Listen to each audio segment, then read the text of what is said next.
की तरफ से एक शब्द ना आना यह दिखाता है कि महिलाओं के प्रति अपराध बढ़ भी रहा है और अपराध करने वाले को संरक्षण भी मिलता है। एक और राजस्थान है जो टूरिज्म की दृष्टि से बहुत महत्वपूर्ण है, बहुत खूबसूरत राज्य है, संस्कृति बहुत, और राजस्थान में टूरिस्ट इतने आते हैं कि उसके कई कारण हैं। बहुत अच्छा सब कुछ था, लेकिन 5 वर्षों में राजस्थान कहां पहुंच गया।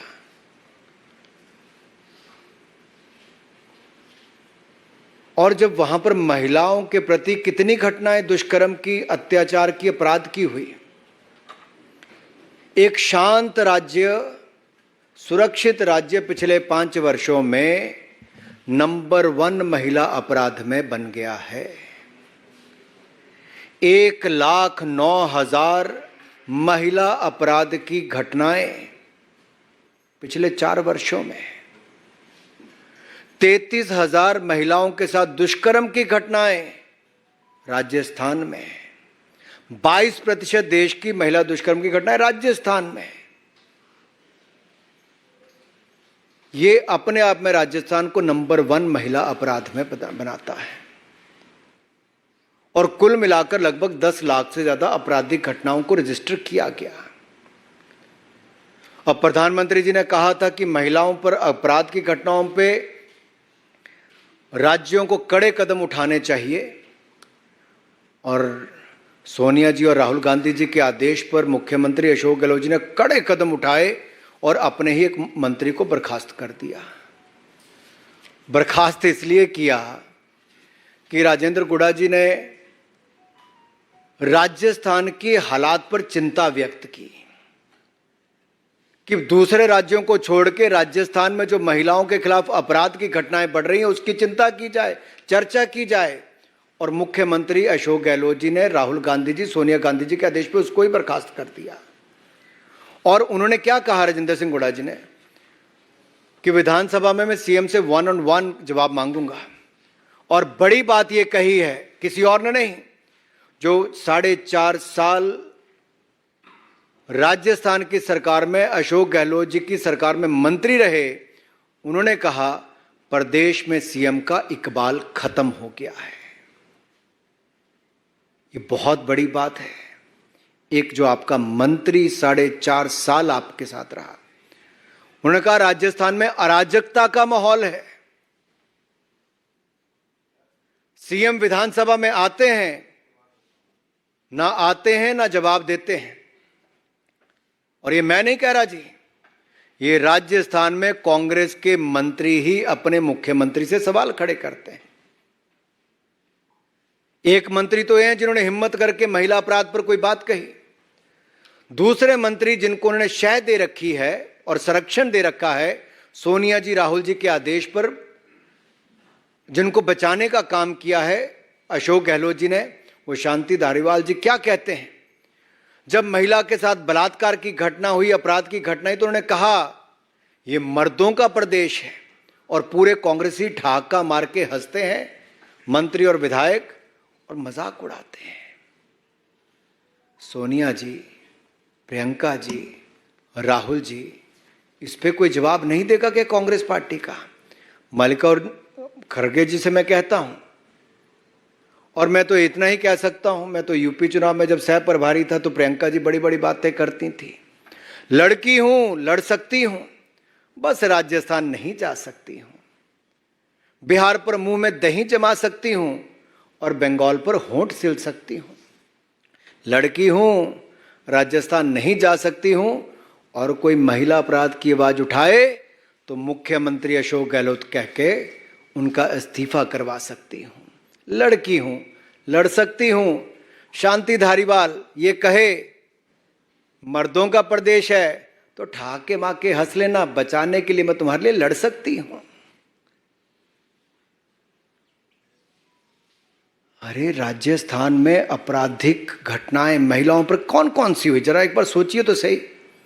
मुख्यमंत्री के घर से 5 किलोमीटर दूरी पर वैशाली नगर में एक बच्चे के सामने उसकी मां की इज्जत लूटी जाती है,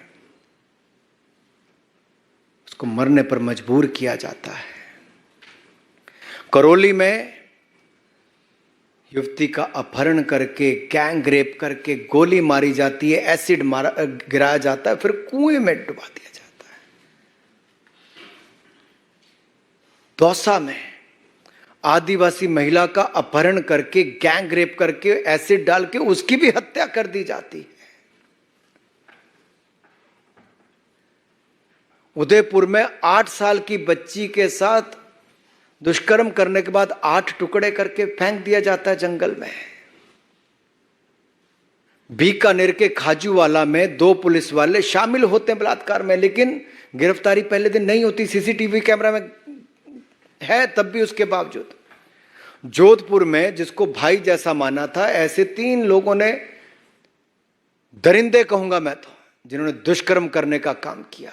और ये मुख्यमंत्री का गृह जिला है।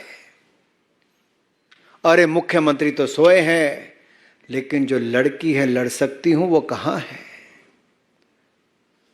जो बॉर्डर से चले गई करौली के पास से, लेकिन वहां नहीं जाने का दम भर पाई, जहां करौली में दलित युवती के साथ गैंग रेप करके एसिड फेंक के उसको मार दिया जाता है। दलित हो, युवती हो, महिला हो, इनके खिलाफ राजस्थान नंबर 1 अपराध की दृष्टि से, महिला अपराध की दृष्टि से बना है। बंगाल भी पीछे नहीं है। बंगाल में चुनाव में बम और हत्या, बैलेट से ज्यादा बम की घटनाएं सुनने को मिली। हत्या के मामले, हत्या और हिंसा के मामले, रास्ते सत्ता हथियाने का काम किया गया। लेकिन पश्चिम बंगाल में मैं आप सबके सामने कहना चाहता हूं, ममता बनर्जी जी, न जाने आपके दिल में ममता बची है कि नहीं बची है, यह सवाल खड़ा होता है। बंगाल के हावड़ा में इंसानियत शर्मसार हुई है, लेकिन सबके होंठ सिले हुए हैं जी। हावड़ा के पांचला इलाके में पंचायत चुनाव के मतदान के दिन 40 से ज्यादा टीएमसी के गुंडों ने महिला को निर्वस्त्र करके घुमाया, प्रत्याशी को पीटा गया, बेइज्जती की गई। और यही नहीं, बंगाल के ही मालदा में एक जो वीडियो वायरल हो रहा है, मैं तो ऐसे वीडियो दिखाऊंगा भी नहीं, शेयर भी नहीं कर सकता, लेकिन जहां पर 2 महिलाओं को पीट पीट कर अर्धनंग किया जा रहा है और नंगा करके उनको जैसे घुमाया जा रहा है जी, वीडियो बनाए जा रहे हैं। कहां है ममता जी की ममता? कहां है सरकार? कहां कार्रवाई हो पा रही है? ये बंगाल से लेके, बिहार से लेके राजस्थान तक, तृणमूल हो, जेडीयू हो, आरजेडी हो, कांग्रेस हो, इनके शासित राज्यों में महिलाओं के खिलाफ अपराध की घटनाएं बढ़ रही है और सरकारें मूक दर्शक बन के बैठी हैं। ये गठबंधन की बात करते हैं, उस गठबंधन के नेताओं के ऊपर देखिए, एक भी इस बात को लेकर अपनी बात नहीं कहता है। और कहां गए वो अवार्ड वापसी वाले लोग? कहां गए कैंडल मार्च वाले लोग? कहां गए फ्रीडम ऑफ स्पीच वाले लोग? क्या बंगाल, बिहार, राजस्थान में महिलाओं के साथ होती घटनाओं पर वो मूक दर्शक बन के बैठे रहेंगे? और जो मर्दों वाला प्रदेश कहकर ठहाके मारते हैं, उस पे खड़गे जी, आप क्या, पूरा गांधी परिवार भी मूक दर्शक बन के बैठा रहता है।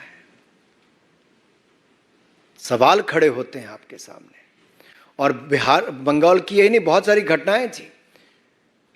फरवरी 2020 में हल्दिया में मां बेटी के साथ सद्दाम हुसैन और मंजूर मलिक के नाम दरिंदों ने रेप करके उनको जलाकर मार दिया। पश्चिम मेदिनीपुरा में, डेबरा में टीएमसी के गुंडों ने आदिवासी महिला के साथ दुष्कर्म के बाद हत्या की। 15 जुलाई को 2020 में नदिया जिला के कृष्णानगर में युवा कार्यकर्ता की हत्या कर दी गई।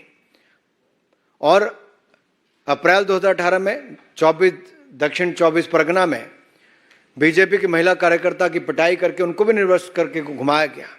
3 फरवरी 2020 को पश्चिम बंगाल के दक्षिण दिनाजपुर जिले में कांग्रेस तृणमूल के ही एक नेता ने कथित गुंडों के साथ 2 महिलाओं के पांव बांध के, हाथ पैर बांधकर जमीन पर घसीटा भी, अभद्र व्यवहार भी किया, हरकतें की। ये सब जनता के सामने है, लेकिन शायद नेशनल मीडिया के परे है। उन लोगों की आवाज़ जो कभी बाकी मुद्दों को लेकर आते हैं, इन घटनाओं पर चुप रहते हैं। कितनी गिनाऊं, कितनी ऐसी महिलाओं के साथ दुष्कर्म की घटनाएं जिनकी आप बीती आपको सुनाओ। मुझे तो कहते हुए भी कई बार शर्म आती है जिस तरह की घटनाएं इन राज्यों में घट रही है। लेकिन जो राज्य बंगाल कभी भारत के लिए ऐसे नेताओं के योगदान के लिए जाना जाता था, जिनका बहुत बड़ा योगदान आज़ादी से पहले, आज़ादी के बाद भी रहा, आज वो बंगाल शर्मसार हो रहा है ममता जी के राज में। अपराध, आतंक और महिला अपराध की घटनाओं को बहुत बल मिल रहा है और संरक्षण मिल रहा है।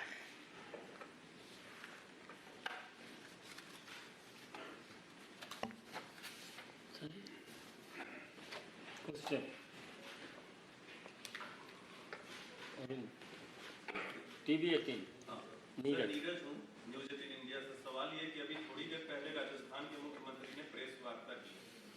प्रधानमंत्री नरेंद्र मोदी ने भी राजस्थान का जिक्र किया था अपने बयान में।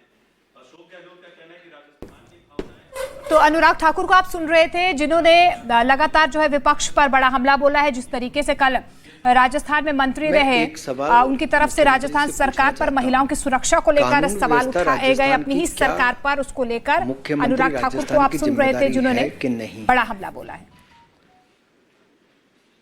क्या जब उनका अपना चहेता मंत्री कहता है महिला अपराध पर, अत्याचार पर, दुष्कर्म पर कि मर्दों का प्रदेश है, तो उसमें अशोक गहलोत शर्मसार होते हैं कि नहीं होते हैं?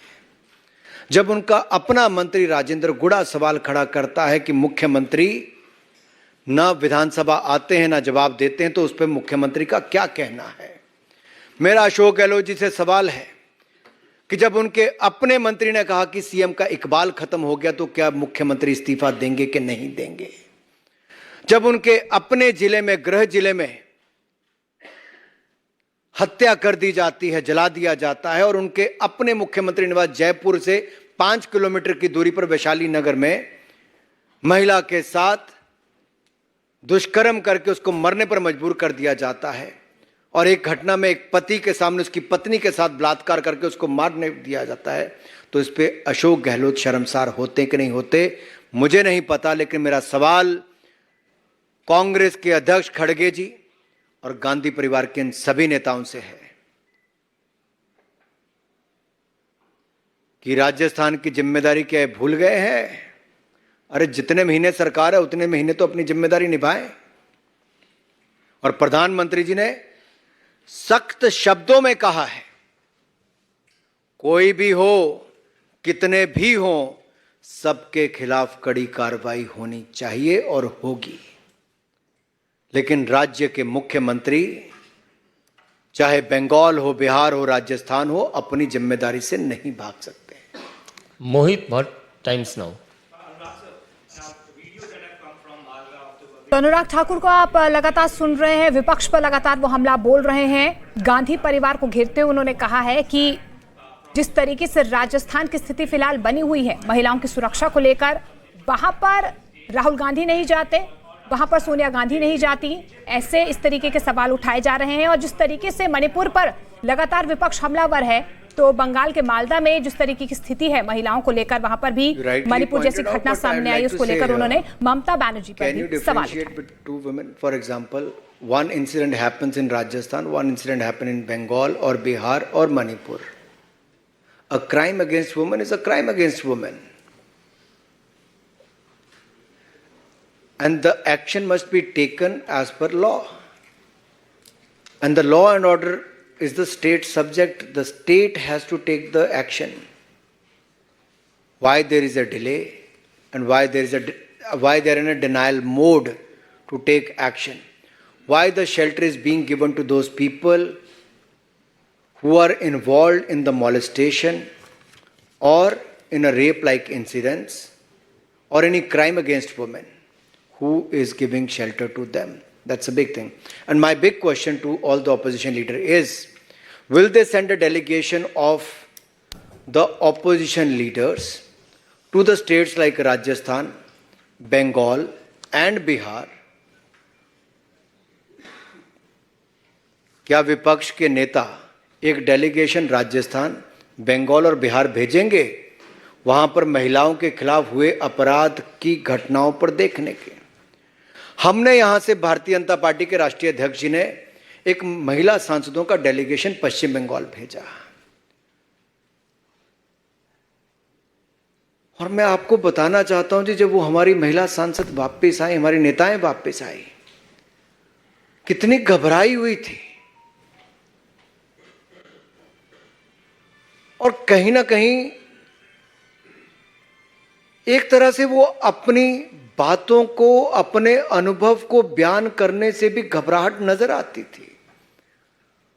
तो अगर महिला नेता और सांसदों का बंगाल में जाकर वहां का फीडबैक लेने से इतना है, तो वहां की रहने वाली महिलाओं पर क्या बीती होगी, आप बीती क्या सुनाई होगी, आप कल्पना नहीं कर सकते।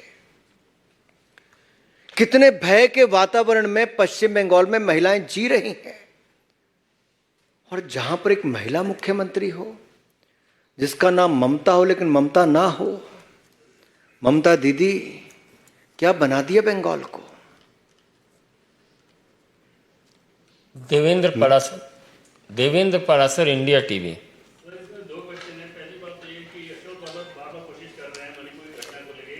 तो ममता सरकार पर अनुराग ठाकुर हमला बोलते हुए नजर आ रहे हैं। उनकी तरफ से ये कहा जा रहा है कि ममता बनर्जी सरकार में अब कोई ममता नहीं रही है। वहां पर भी लगातार आदिवासी महिलाओं के खिलाफ अपराध बढ़ रहे हैं, कानून व्यवस्था चरमरा गई। स्पष्ट शब्दों में कहना चाहता हूं, भारतीय जनता पार्टी ने पहले दिन से कहा,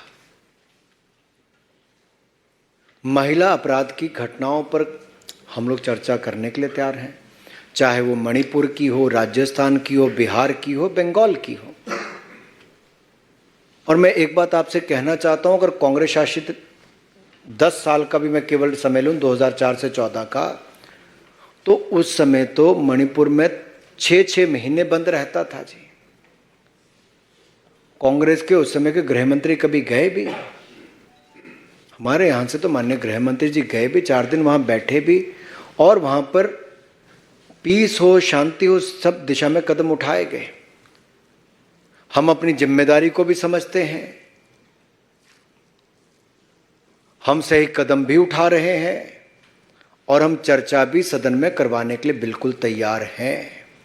लेकिन मेरा सवाल यह है कि विपक्ष चर्चा से क्यों भाग रहा है? ऐसी कौन सी बातें हैं जो विपक्ष को चर्चा शुरू करने से भयभीत कर रही हैं? ऐसी कौन सी बातें हैं जो डर पैदा करती हैं विपक्ष में? देखिए, चर्चा क्या बहिष्कार करने से हल निकलेगा कि चर्चा करने से? चर्चा करें, हर विषय को उठाएं। क्यों नहीं 2 दिन सदन चलने दिया? विपक्ष की क्या मजबूरी है? क्या किसी एक राजनीतिक दल का एक नेता अब सदन का सदस्य नहीं रहा तो पिछला सदन भी नहीं चलने दिया और इस बार भी पूरा सेशन ना चलने देंगे? क्या यही सोच हो गई है? अनामिका रत्ना, ईटीवी भारत। तो विपक्ष जिस तरीके से सदन को नहीं चलने दे रहा है, लगातार मणिपुर में जो बदसलूकी महिलाओं के साथ हुई है उसको लेकर चर्चा की मांग कर रहा है। उस पर अनुराग ठाकुर की तरफ से कहा जा रहा है कि मेरे पास ये मेरे पास कितने दिनों, मेरे पास देखिए अब कितने पेज हैं, 16 पन्नों में कम से कम 132 लाइनें ऐसी हैं जहां पर